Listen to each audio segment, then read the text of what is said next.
Good evening, ladies and gentlemen, and welcome to Clonter Opera's production of La Traviata.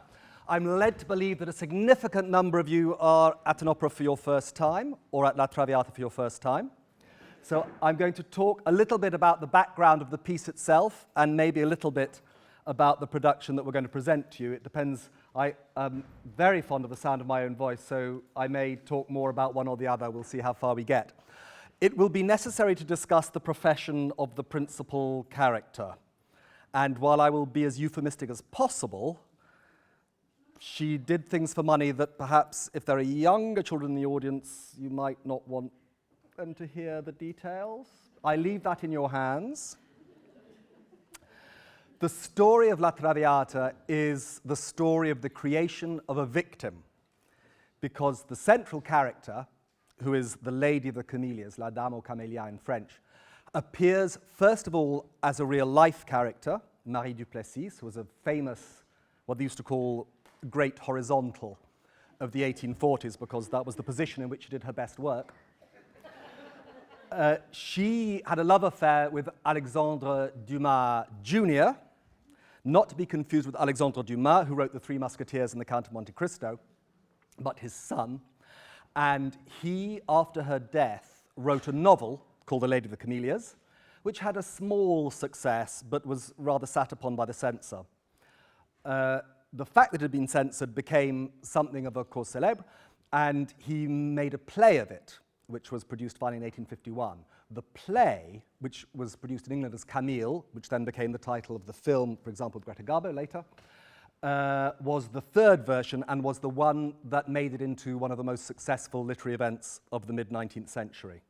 So as the stories were told and retold, and partly to accommodate the anxieties of the censor, the character of Marie Duplessis, or Marguerite Gautier, as she's in the novel, or indeed of Violetta Ballary, as she is in the opera, which came only a year after the play itself had been produced, moves from a somewhat heartless and brutal world of the late 1830s and early 1840s into a rather more sentimental and slightly sanitized view as it goes through the needs of the censor. In the La Traviata, which is the opera version, the censors, for example, removed any mention of her actual profession, and therefore the story became that of a pretty girl who kissed some boys and then died, which is not quite so interesting. Or, as any of you who will remember the prime of Miss Jean Brodie, Violetta was a very foolish girl with diseased lungs, which is pretty much how they thought of her in the late 19th century. But it's interesting to go back to how Marie herself was viewed and how she morphed during the various versions that she was presented to the public. So Marie Duplessis herself was a country girl from Normandy, the daughter of an abusive father, who took first of all a job in the local inn, which I think led perhaps to the comforting of travellers, let us call it that. Her father was very keen that she should make more money. She had a brief spell in an umbrella shop where they reckoned the clientele might be more advantageous. And then she got to Paris. The fairy stories that she ran away with the gypsies. But the strange thing about Marie Duplessis is there's almost no documentary evidence of her existence until she is in the middle of her reign at the height of Paris in the 1840s. So she comes to Paris and she works, we do know, in a laundry, and she catches the eye of people whose laundry she is laundering. And eventually she becomes what was called a lorette. And this is a lady who would be maintained in an apartment. And that's a good step up from working the streets. And once you are a lorette, you get taken around to some of the more chic establishments of Paris, where the eye of Agénor, the Duke of Guiche, fell upon her. Agénor, the Duke of Guiche, was a man of very little moral continence, I think it could fairly be said.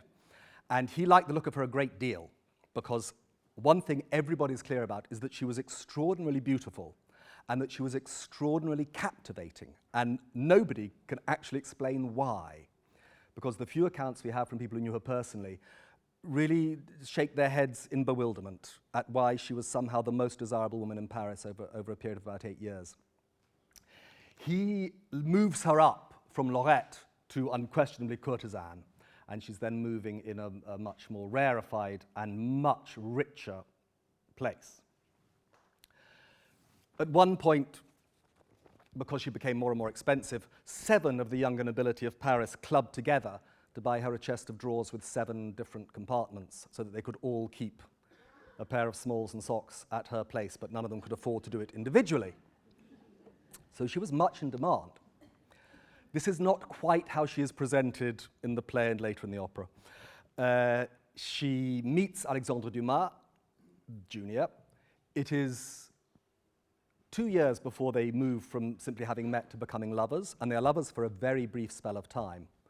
While they are lovers, she is under the protection of the Vicomte de Perregaux, a minor French nobleman, who eventually, after Alexandre Dumas has heartlessly dumped her, she will marry in London.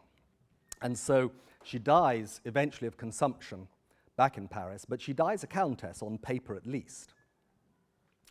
She is also being looked after by an old German count called the Count von Stackelberg, who sees in her the daughter that he lost to a similar illness at a young age.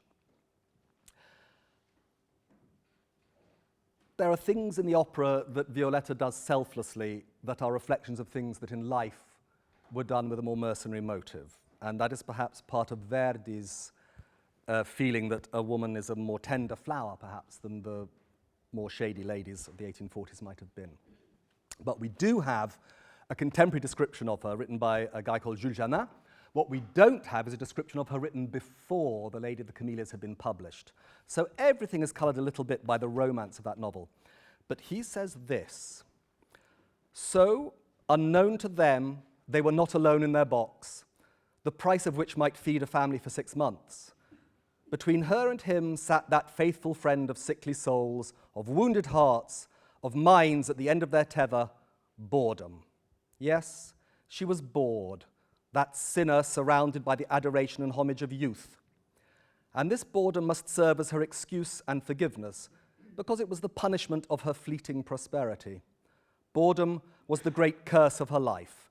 From seeing her affections shattered, from obeying the necessities of her ephemeral liaisons, and passing from one love to the next without knowing, alas, why she so quickly stifled any emerging affection and any barely dawning tenderness, she had become indifferent to everything, forgetting yesterday's love and thinking no more of her current passion than of that which would replace it tomorrow." She finally meets Alexandre Dumas for the second time in her theatre box, where Madame Rachel, another of the famous ladies of the time, was giving a performance, and they retreat to the country to have a few months of bliss. This is paid for, by the way, not by Alexandre Dumas and not by her, unlike what it suggests in the opera. It's paid for by her lover, who was prepared to tolerate that much if that meant that she would stay with him. But Alexandre Dumas Jr. was a jealous man, and despite the usual assurances that he understood and that he would not reproach her and they would never speak of her past life, he can't leave it alone. And after 3 months, he writes a letter to her to break it off. And of the entire affair, the only evidence that still remains is that letter. It's famously called the billet de rupture, and it remains because Alexandre Dumas bought a copy of The Lady of Camellias in the 1880s in his late middle age and opened it to find that it contained the letter that he had written to her. And it is either a mark of his lack of sentiment or of his deep uncomfortableness that he immediately gave it to Sarah Bernhardt, who was about to play The Lady of Camellias on stage, and then it got lost again. But he writes to her like this: "My dear Marie, I am neither rich enough to love you as I would wish, nor poor enough to be loved as you would wish to love me. Let us both then forget. You, a name to which you must be more or less indifferent, and I, a happiness that has become unattainable. It is useless to tell you how sad I am, since you already know how much I love you, so farewell. You have too much heart not to understand the reason for this letter, and too much intelligence not to forgive me for it. 1,000 memories, A.D." That was the end. They never saw each other again. The deathbed reunion that comes in the opera did not take place. She was not forgiven by his father. She died with the Vicomte de Perregaux and the Comte von Stackelberg, who paid for her perfectly well-attended funeral, the rumors of a kind of pauper's grave entirely untrue. But a romantic story is a romantic story, and truth should not get in the way. In the novel, she says this, after he reproaches her with not looking after herself enough. "If I looked after myself, I would die. What sustains me is the feverish life I lead. Besides, looking after yourself is all very well for a worldly woman with a family and friends, but we, as soon as we can be of no further use to the vanity or the pleasure of our lovers, are abandoned, and long evenings turn into long days. I know it well, you see. I was confined to my bed for 2 months. After 3 weeks, no one came to see me anymore. It must seem strange to you that I seem ready to accept you as a lover right away. Do you know why? Because, since I will live a shorter time than the others, I have promised myself to live at a faster pace. I am simply tired of forever seeing people who come to ask me for the same thing, who pay me and who think that is the end of the bargain. If those, sorry while I find my right page, if those who are starting out on our shameful profession knew what it was like, they would rather be chambermaids. But no, the vanity of having gowns, carriages, diamonds sweeps us away. They believe what they hear because prostitution has its own creed, and one gradually wears out one's heart, one's body, one's beauty. One is feared as a wild beast, despised as a pariah. One is surrounded by people who take more than they give, and then one day you slink off to die like a dog, having damned others and damned oneself. So at that point, it's a very unsentimental view. By the time we get to the play, after the novel, she's speaking in a rather different tone. There are moments when, once the dream has started, I dream it right to the end, because some days I'm weary of this life I lead, and I glimpse another, because in the middle of our noisy existence, our thoughts, our vanity, our senses can thrive, but our trapped heart swells, unable to blossom, and stifles us. We seem happy and we are envied. In fact, we have lovers who ruin themselves not for us as they claim, but for their own vanity. We are the first in their self-esteem and the last in their esteem. We have friends whose friendship is as deep as that of servants, but never to the point of disinterest. They care not what we do, so long as they are seen in our box or set up in our carriage. So everything around us is vanity, shame, and falsehood. I dreamed, therefore, without daring to tell anyone of finding a man superior enough never to demand me to account for anything, and to be the lover of my imagination. And by that stage, the idea that Violetta is the victim of a puritanical and vengeful society has become pretty much lodged in the myth of the Lady of the Camellias. However, in code, if you like, because the censor would not allow the words themselves to be written down, the echoes of these works remains in the opera, which came out only a year after the play and was a huge success. And so the audience there already automatically pretty much would know exactly what was being presented on stage without the I's being dotted and the T's crossed. So in our production, we have tried to go back to that harder and slightly less glamorous world that is more the truth of the story that's being told. We've become very used to Violetta expiring in a lot of white cambric, indeed a slight cough. I have to say, it does not bode well for you. She does die in the end. However, the ladies who she shared her crown with in Paris were a very colourful bunch. Paris and Vienna were the two places where the courtesan flourished most, interestingly enough. And they used to take part in the operas. Especially the Viennese operettas were staged with a cast half of professional singers and half of ladies who were there to display other talents entirely. And they would then later be put out onto the boulevard theatres to be appreciated by the public. So we have taken a little bit of the style of Vienna for this piece from a few years later, from the secession just before the First World War, and the painting of Gustav Klimt, which is why you can see there is a huge amount of gold on our set. And Klimt is a painter who understands the feeling of tainted flesh, and that was very much how the ladies of the time were viewed. So we've looked to this slightly more recent style for a more bohemian, and we hope a slightly more raw and a slightly more touching. You see, it's very, very brutal. Which of her other ladies would you like to meet? We've got Lola Montez, in fact, Eliza Gilbert from Sligo, who was famous for her spider dance, a dance inspired by the idea that a spider had run up her legs.